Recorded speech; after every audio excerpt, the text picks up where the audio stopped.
Assalamualaikum warahmatullahi wabarakatuh. Sudah cukup banyak yang disampaikan tadi oleh bapak-bapak sekalian. Yang jelas pada kesempatan hari ini kami dari Jakarta mengucapkan terima kasih karena diundang oleh bapak-bapak tokoh yang ada di Yogyakarta, khususnya kepada Jenderal Purnawirawan Tiasno, senior saya.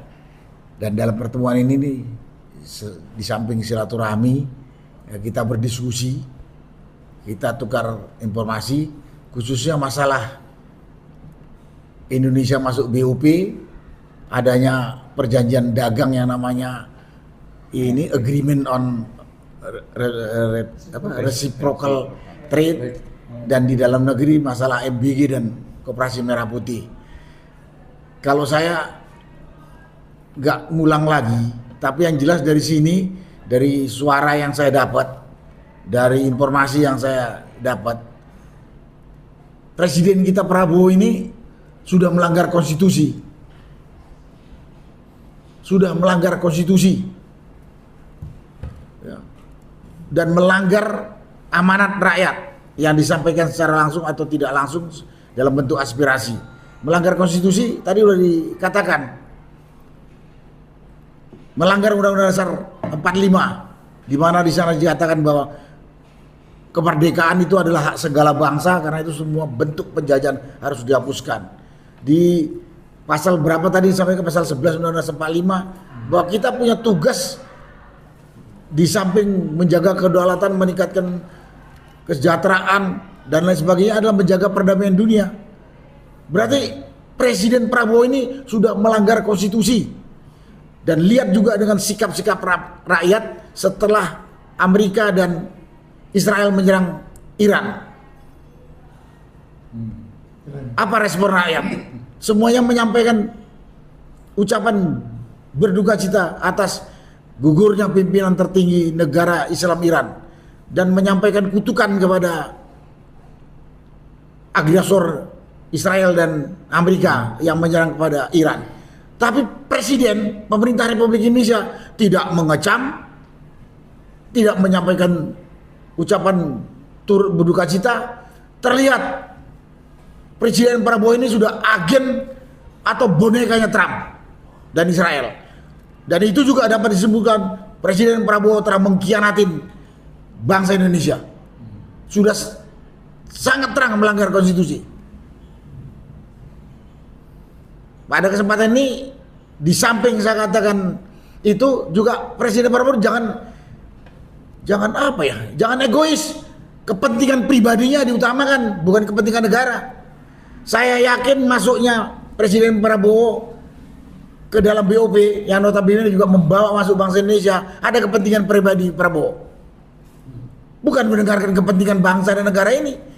Kalau kepentingan bangsa dan negara, nggak mau rakyat Indonesia yang masuk BOP, nggak mau mengikat perjanjian dagang yang sebetulnya bentuknya adalah penjajahan ekonomi kepada bangsa Indonesia. Karena itu pada kesempatan ini, pada Presiden Prabowo, sadar Pak, Bapak mewakili bangsa, bukan mewakili pribadi dan kelompok Bapak. Jadi kalau rakyat sekarang protes dan mau makjul Bapak, sebagusnya sebelum dimakjulin Bapak mundur saja. Mundur saja, lebih terhormat. Lebih terhormat. Itulah yang itu. Belum lagi di dalam memaksakan program amburadul yang namanya makan bergizi gratis. Anak muda aja mengatakan itu maling berkedok gizi. Dan benar, fakta gak usah dicari. Ya kalau ada katanya pejabat apa BGN suruh nyalakan bukti, ini orang pejabat BGN-nya picak budak ini.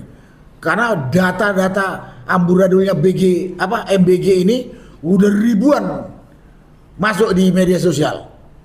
Ini juga program yang dipaksakan oleh Presiden Prabowo. Mana memotong anggaran pendidikan. Utuh aja nggak dipotong, pendidikan masih amburadul. Mikirlah sedikit. Terutama pada pembantu-pembantunya. Kita tahu yang pembantu Presiden Prabowo ini banyak yang nggak kompeten. Banyak penjilat.